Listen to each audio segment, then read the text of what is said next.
कार्यक्रम के प्रायोजक हैं पिताजी स्वर्गीय श्री नागरदास जी टिम्बडिया एवं माताजी स्वर्गीय रीवा बहन जी टिम्बडिया की पुण्य स्मृति में उनकी पुत्र वधू श्रीमती रूपा जी टिम्बडिया एवं परिवार, राजकोट, गुजरात।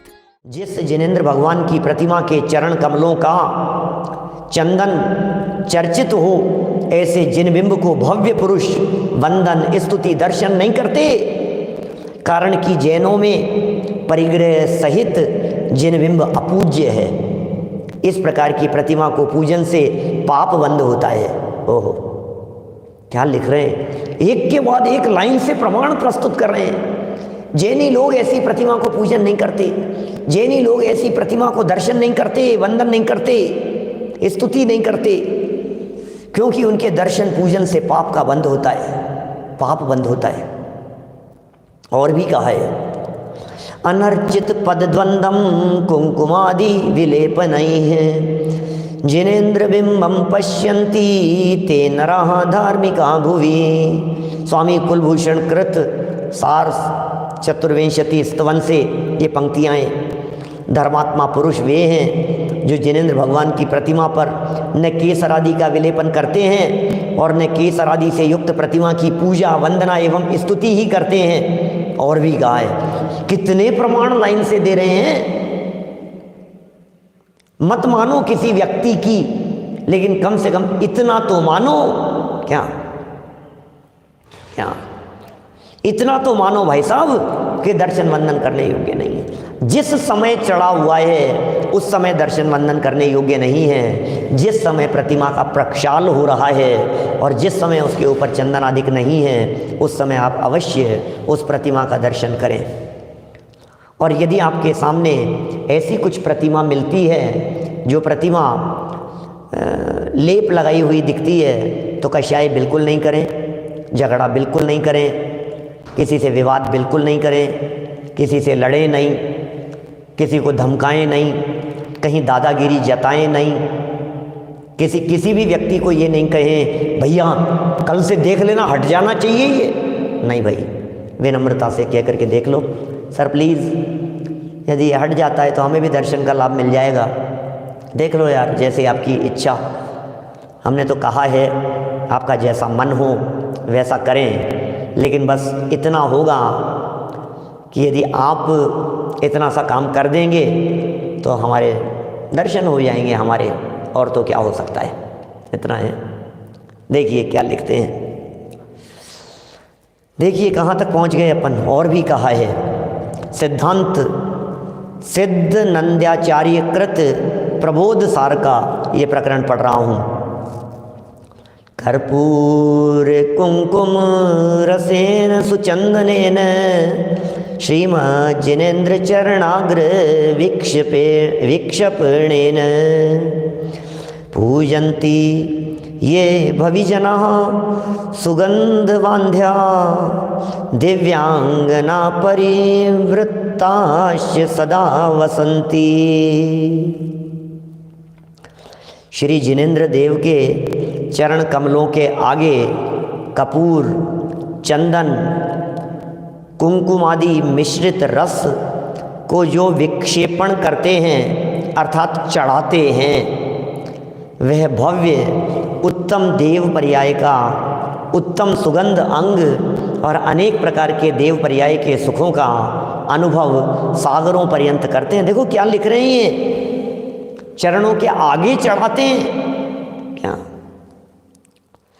और ये क्या कह रहे हैं, ये इनके रस का को जो त्याग करते हैं, इन सब चीज़ों को भगवान के ऊपर नहीं। आपको चंदन आदि चढ़ाना है, हमने कल भी कही थी, उसे सामने चढ़ाना, टेबल पर चढ़ाना, थाली में चढ़ाना, वे लोग देवादि पर्यायों की प्राप्ति करते हैं और सागरों पर्यंत सुख शांति का उपभोग करते हैं। और भी कहा है, चंदनादि गुरु काश्मीर संभवै सुविक्षेपणैः जिनेन्द्र चरणाम्भोजं चर्चयन्ति स्म शर्मदम। पूजा सार भट्टारक अजित सेन कृत, उसमें लिखा है, चंदन, आगुरु और केसर को भगवान के चरण कमल के आगे चढ़ाओ आगे चढ़ाओ। कितने प्रमाण प्रस्तुत कर रहे हैं। और भी देखिए क्या लिख रहे हैं, और भी कहा है, यद यद्वचो जिनपते भवतापहार, यद यद्वचो जिनपते भवतापहारी,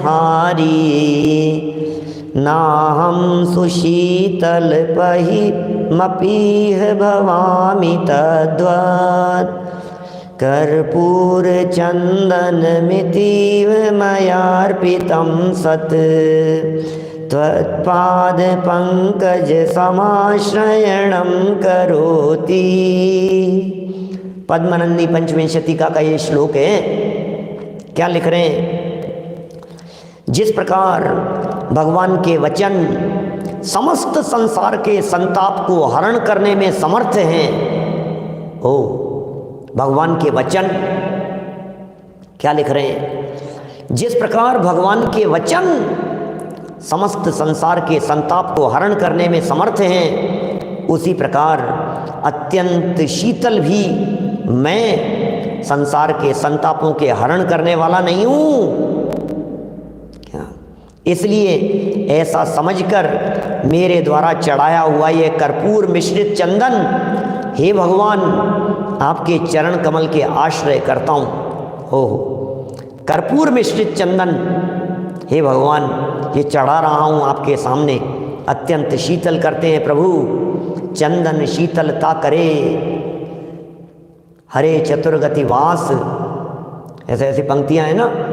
चंदन जिस तरह से शीतलता प्रदान करते हैं, भावना तो ये है, असली चंदन तो हे प्रभु आपके वचन हैं, असली चंदन तो हे प्रभु आपकी वाणी है। भवतापहारी प्रभु आपकी ऐसी वाणी, जिस वाणी, वो वाणी असलियत में चंदन का काम करती है, अशांत मन को शांत करने का काम करती है। देखिए यहां लिख रहे हैं आगे, यहां पर जितने भी दृष्टांत दिए गए हैं उन सब में भगवान के चरणों में केसर लगाना महापाप है, ऐसा बताया है। क्या क्या कह रहे हैं, मतलब कितने प्रमाण प्रस्तुत कर रहे हैं, एक के बाद एक शास्त्र के प्रमाण खोल खोल करके यहाँ दिखा दिए। इसे पाप नहीं, इसे महापाप कहा गया है। ये लिख रहे हैं यहाँ पर जितने भी दृष्टांत दिए गए हैं उन सब में भगवान के चरणों में केसर लगाना महापाप है, ऐसा बताया है। केसर चढ़ी हुई प्रतिमा का धार्मिक पुरुष को दर्शन नहीं करना चाहिए, केसर चढ़ी हुई प्रतिमा का दर्शन नहीं करना चाहिए। कारण केसर चढ़ी हुई प्रतिमा के दर्शन पूजन से महान कर्म बंद होता है, इसलिए नहीं करना चाहिए।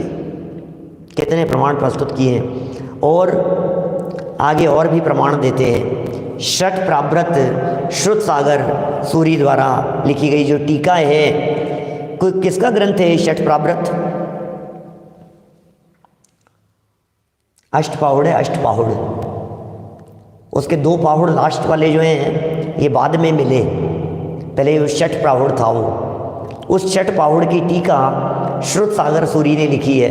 ये लिखते हैं, क्या लिखते हैं, सपरा जंगम देहा जिन प्रतिबिंबम भवति, जंगम देहा अपरा अर्थात अजंगम देहा स्वर्ण मरकत मणि रचिता, स्फटिक मणि घटिता, इंद्र नील मणि निर्मिता, पद्म राग मणि रचिता, विद्रूप कल्पिता, अजंगमा प्रतिमा कथ्यते, तीर्थंकर परम देवानाम प्रतिमा भवति, निर्ग्रंथ वस्त्राभरण जटा मुकुटायुध रहित तथा वेशभूषा रहित वीतरागो अवतरिता, जिन मार्गे सर्वज्ञ वीतरागमते ईदृशी भवति भवति प्रतिमा भवति।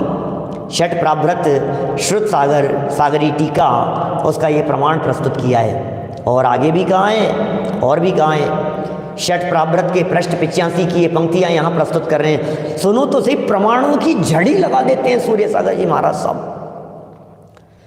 मैंने गजब हो गया भाई साहब।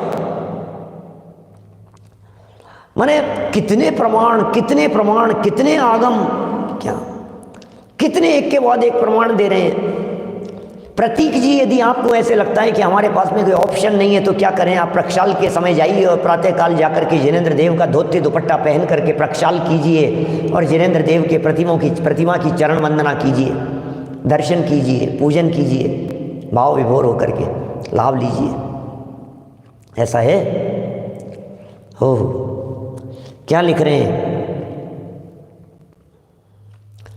व्यापत्ति व्यपनोदः पदयोः संवाहनं च गुणरागात् वैयावृत्यं यावानोपग्रहोऽन्योऽपि संयमिनाम् चकारात् पाषाणादि घटितस्य जिनबिम्बस्य स्नपनैः अभिषेचनं तथा अष्टविधै पूजाद्रव्यश्च पूजनं कुरुतः।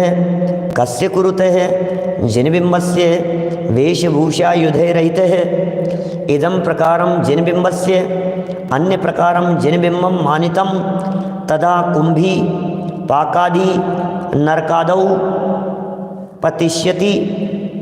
सग्रंथस्य बिंबस्य अर्चनं स्नपनैः कुरुतः तस्य फलं प्राप्ति कुंभी नरक है। सप्तमे नरके पंचबिलानि तेषां नामानि यथा रौरव महारौरव वासित पत्र कूट शाल्मली कुंभी पाकतम पतंती। क्या कह रहे हैं भाई साहब, क्या कह रहे हैं भाई साहब, ये क्या लिख रहे हैं? ये सग्रंथस्य, देखो क्या लिख रहे हैं, सग्रंथस्य बिंबस्य अर्चनम स्नपनैः कुरुते तस्य फलम प्राप्ति, उसका क्या फल मिलता है। हे भगवान, इतने कठोर शब्दों में श्रुत सागर आचार्य बातें लिख रहे हैं, घबराहट होती है पढ़ पढ़ करके। जो व्यक्ति सग्रंथ जिन बिंब की दर्शन पूजन अर्चना करता है उसकी फल प्राप्ति क्या है? नरक में जाकर के गिरता है। सातवें नरक के 5 बिलों में से रौरव महारौरव आदि इन बिलों में जाकर के वो गिर जाता है, सप्तम नरक में जाकर के पैदा हो जाता है। ओह, कैसी बातें कह रहे हैं ये। और भी कहा है, जिण बिंबम जिण रूवम जिणमग्गे इव भणिये इव या अपरा पूजमि वंदमी जो होई मिच्छा इट्ठी।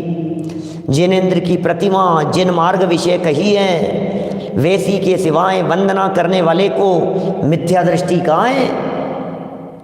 और भी कहा है, भागचंद निर्द्वंद निरामय निश्चय मूर्ति सिद्ध समानी नित अकलंक अवंक संक बिन निर्मल पंक बिना जिमि पानी। क्या क्या बातें लिख देते हैं। देखो, पंडित जी के पद्य के अंदर भगवान का स्वरूप द्रव्य कर्म और भाव कर्म से रहित शुद्धात्मानुभूति रूप बताया है। कैसे होते हैं हमारे भगवान? भगवान का स्वरूप तो देखो, क्या भगवान का स्वरूप तो देखो। क्या करें भाई साहब, देश काल परिस्थितियां यदि प्रतिकूल हो तो क्या करें। आप ऐसे समय पर जाकर के वंदन कीजिए, ऐसे समय पर जाकर के दर्शन कीजिए जिस समय पर नहीं हो। विवाद नहीं करें, है ना, झगड़ा नहीं करें। देखिए लिखते हैं, क्या लिख रहे हैं भाई साहब। देखिए, ये तो कुछ नहीं है जी, 20 पंथ 13 पंथ क्या है, हमने 2 दिन पहले आपको समझाया था। थोड़ा बहुत यदि आप समझ जाएंगे, थोड़ा बहुत यदि आप विवेक रखेंगे, आप रखिए 20 पंथ, कोई बात नहीं, लेकिन केसर और फूल आदि से बचने का प्रयत्न कीजिए। आगे सब स्पष्ट करने वाले हैं महाराज साहब। देखिए क्या लिख रहे हैं, ऐसा ही स्वरूप समो शरण महिमा में पंडित जय धवल जी ने भी लिखा है। क्या कह रहे हैं, ऐसा ही स्वरूप समो शरण महिमा में पंडित जय धवल जी ने भी लिखा है। फिर आभरण सहित प्रतिमा कैसे और क्यों मानी जावे, इस कारण जिनमत में सर्व प्रकार के वेशभूषा और आभरण से रहित ही जिन प्रतिमा आदर्श है, अन्य नहीं। सर्व प्रकार की वेशभूषा से रहित प्रतिमा ही हमारे यहाँ जैन आमनाय में आदर्श कही गई है और कोई नहीं। देखिए जरा क्या कहते हैं, आगे भी और प्रमाण देते हैं। तिलोए पंडित के प्रमाण दे दिए हैं। कहाँ तक प्रमाण देवे भाई साहब। प्रमाणों की ऐसी जड़ी लगा दी है महाराज ने, माने ऐसे लगता है कितने ग्रंथों का अध्ययन कहाँ कहाँ से निकाल करके प्रमाण पे प्रमाण, प्रमाण के प्रमाण अपनी बात के पोषण के लिए, फिर भी यदि हम स्वीकार नहीं करें तो हमें ऐसे लगता है कि शायद आगम ही नहीं मानते हैं क्या। क्या आप आगम ही नहीं मानते हैं क्या? आप शास्त्र को ही नहीं मानते हैं क्या? क्या मजहब नहीं सिखाता आपस में बैर करना। बोलो, मजहब कभी भी आपस में बैर करना नहीं सिखाता है। ये जैन दर्शन जो राग मात्र के निषेध की बात करता है, ये जैन दर्शन जो कषाय मात्र के निषेध की बात कहता है, ये जैन दर्शन अंदर की विकृतियों को दूर करने की बात कहता है, ये कैसे कहेगा ये जैन दर्शन ये बातें? आप लड़ो झगड़ो विरोध करो, नहीं भाई, यहाँ तो विरोध मिट जाए ऐसा मार्ग है, यहाँ तो सहजता का मार्ग है, यहाँ तो सरलता का मार्ग है भाई साहब। तिलोई प्रणति का प्रमाण पढ़ते हैं अपन। 78 संख्या जिनवर पासाद मज्ज भायम्मी सिंहासनानि तुंगा सफाय पीड़ाय फलिह मया सिंहासनानि उवरिम जिन पड़िमाओ अणायणियणाओ 78 संख्या पण 100 तुंगाओ मिन्निंद मील मर गए कुंतल भूवग दिन सोहाओ फलिहिम दणील निमिद धवलादि दणित जुय लाओ वजमय दंत पंती पहाओ पल्लव सरिच्छव धराओ हीरमय वर्णाहाओ पौमारूणा पापाणि चरणाओ अट्टभ मह्य सहस्प प्राण वंजन समूह सुहिदाओ 32 लखणे हिम जुताओ जिणेस पड़ी माओ। जिनेन्द्र देव की प्रतिमाएं कैसी होती है? यति वृषभाचार्य देव ने लगभग 1800 वर्ष पहले ये बातें लिखी है। जिनेन्द्र देव की प्रतिमाएं कैसी होती है, जिनेन्द्र देव की प्रतिमाओं का क्या स्वरूप होता है, ये लिखते हैं यति वृषभाचार्य देव। क्या लिख रहे हैं? जिनेन्द्र प्रसाद के मध्य में पाद पीठों से सहित स्फटिक मणिमय 108 उन्नत सिंहासन हैं भगवान के। क्या लिख रहे हैं? प्रसाद के मध्य, जहाँ जिनेन्द्र भगवान का महल है, प्रसाद है, प्रसाद माने मंदिर है, उसके मध्य भाग में पाद पीठ बनी हुई हैं और उनसे सहित स्फटिक मणि से सहित 108 उन्नत सिंहासन हैं। 108 प्रतिमाएं होती है ना अकृत्रिम जनालयों में, सिंहासनों के ऊपर 500 धनुष प्रमाण ऊंची 108 अनादि निधन जिन प्रतिमाएं विराजमान हैं। अकृत्रिम चैत्यालयों का वर्णन कर रहे हैं, अकृत्रिम चैत्यालय का वर्णन कर रहे हैं यति वृषभाचार्य देव। ये अकृत्रिम चैत्यालय का वर्णन करते हुए, ये अकृत्रिम चैत्यालय का स्वरूप बतलाते हुए ये लिख रहे हैं महाराज 108 सिंहासन होते हैं, उन 108 सिंहासनों के ऊपर 108 जिनेन्द्र देव की प्रतिमाएं ये विराजमान होती है, ऐसा लिख रहे हैं। क्या लिखते हैं आगे? 108 रत्न मणिमय सिंहासन और उसके ऊपर अनादि निधन प्रतिमाएं, 500 धनुष की प्रतिमाएं, पद्मासन प्रतिमाएं हैं, 500 धनुष ऊंची पद्मासन प्रतिमाएं वहाँ विराजमान हैं। ये जिनेन्द्र की प्रतिमाएं भिन्न भिन्न इंद्र नीलमणि में मरकत मणिमय कुंतल तथा भ्रकुटियों के अग्रभाग से शोभा को प्रदान करने वाली स्फटिक मणि और इंद्र नीलमणि से निर्मित धवल व कृष्ण नेत्र युगल से सहित। अब ये सारी जो बातें लिख रहे हैं आपको मनुष्याकार दिखाई देगा। जैसा ध्यानत राय जी ने नंदीश्वर दीप पूजन में वर्णन किया है उस तरह की प्रतिमा का स्वरूप दिखाई दे रहा है यहाँ। कितना स्पष्ट शब्दों में उस प्रतिमा का स्वरूप यहाँ दिखा रहे हैं। कैसी है वो प्रतिमा? भ्रकुटियों से सहित है? और क्या क्या कह रहे हैं? इंद्र नीलमणि से निर्मित है। धवल और कृष्ण नेत्र प्रतिमाओं की जो आंखें हैं वो सफ़ेद और काली इस तरह की बनी हुई है। वज्रमय दंत पंक्ति की प्रभा से संयुक्त है। दांतों की पंक्ति वज्रमय, ऐसे थोड़ी ना, अंदर है, प्रतिमा के अंदर है। अकृत्रिम प्रतिमाएं हैं, बनाई हुई नहीं है। ऐसे दांत नहीं दिखते हैं भगवान के दांत नहीं दिखाई दे रहे हैं, लेकिन उस अकृत्रिम उस प्रतिमा में अंदर ही स्वयमेव सेल्फ मेड अकृत्रिम अनादिकाल से बिना किसी के बनाए हुए इस बंद मुंह में भी वज्रमय दांतों की पंक्तियां हैं। प्रतिमा की इंटरनल पोजीशन बतला रहे हैं आपको, अंदर की क्या स्थिति है।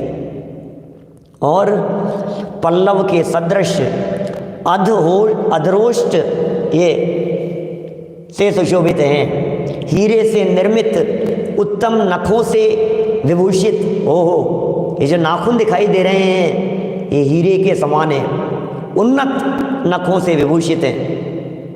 कमल के समान लाल हाथ पैरों से विशिष्ट। क्या प्रतिमाएं होगी। कमल होते हैं ना, कमल जैसे। ऐसी बातें कहाँ सुनने को मिले भाई साहब? भाई चिराग जी, कहाँ ऐसी चर्चाएं सुनने को मिले? कौन बतलाए? कौन तिलोय परिणति पढ़ने के लिए बैठा है अभी? कौन पढ़ेगा तिलोय परिणति के अंदर कहाँ क्या क्या बातें लिखी हुई हैं? कौन जानेगा इन प्रतिमाओं के स्वरूप के बारे में?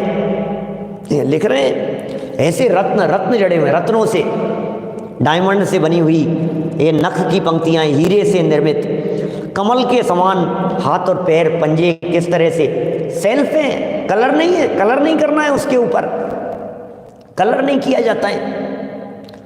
एक बार ऐसा प्रसंग बना था, पंचकल्याणक प्रतिष्ठा महोत्सव के आयोजन के समय जिनेंद्र देव की प्रतिमा के ऊपर कलर कर दिया, होठों पर, आँखों पर, इस तरह का बना दिया कलर वगैरह गुरुदेव श्री के सामने। गुरुदेव तो अन्य परंपरा से आए थे, उन्हें तो पता ही नहीं था।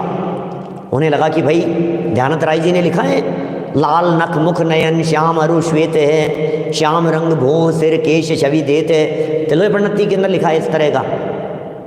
तो फिर अपने फूलचंद जी सिद्धांत शास्त्री वगैरह ऐसे जो उस समय जो विद्वान थे बहुत, उन्होंने तुरंत कहा कि नहीं गुरुदेव ऐसा नहीं, हमारे यहाँ जैन परंपरा के अंदर प्रतिमा के ऊपर कुछ भी नहीं लगाया जाता है। ऊपर से कलर नहीं होगा प्रतिमा के ऊपर, सेल्फ होगी जो भी प्रतिमा होगी, अपूज्य हो जाती है वो प्रतिमा। फिर बाद में उसे हटाया गया और दूसरी प्रतिमाओं का निर्माण हुआ। सहज से गुरुदेव कोई सही बात यदि उनको कुछ भी बताता था तो वे तुरंत उस बात को स्वीकार कर लेते थे, तुरंत मान लेते थे कि अच्छा ऐसा है क्या, ठीक है, ऐसा नहीं होगा भाई, आगे से ऐसा नहीं होगा। ऐसे बहुत बातें। ऐसे एक बार सनातन शब्द के बारे में इस तरह का प्रसंग बना। स्वाध्याय हॉल पर वहाँ नाम लिखवाते समय सनातन जैन धर्म इस तरह का नाम लिखवाना फाइनल हो गया था। फिर बड़े विद्वानों के माध्यम से कहा गया कि नहीं महाराज, सनातन नहीं, सनातन धर्म तो हिंदू धर्म को कहते हैं।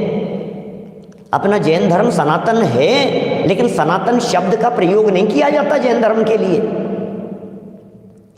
हमारा धर्म सनातन धर्म नहीं है, हाँ जैन धर्म है, जिन धर्म है, वीतराग धर्म है, ये हमारा धर्म है। इस कार्यक्रम के प्रायोजक हैं पिताजी स्वर्गीय श्री नागरदास जी टिम्बडिया एवं माताजी स्वर्गीय रीवा बहन जी टिम्बडिया की पुण्य स्मृति में उनकी पुत्र वधू श्रीमती रूपा जी टिम्बडिया एवं परिवार, राजकोट गुजरात।